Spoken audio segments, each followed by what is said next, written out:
Mga 400 taon bago si Kristo, nagtanong si Democritus ng isang tanong na napakasimple, pakiramdam mo halos moderno na. Ano ang bumubuo sa lahat ng bagay?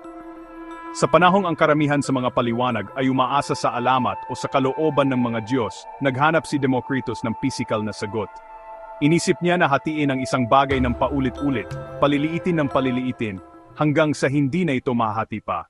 Sinabi niya na sa huling antas na ito ay may maliliit at buong piraso na tinawag niyang atoms, mula sa salitang Griego na atomos, na ang ibig sabihin ay hindi mahati.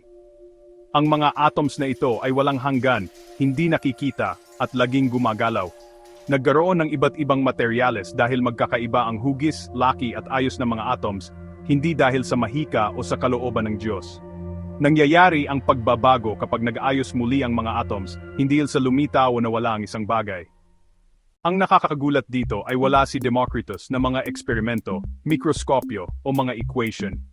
Ang kanyang ideya ay purong pag-iisip. Bagaman hindi pinansin sa loob ng maraming siglo at kalaunan ay natabunan ng iba pang mga pilosopya, ang kanyang pananaw ay tahimik na nagbigay daan sa pundasyon ng modernong teorya ng atomo.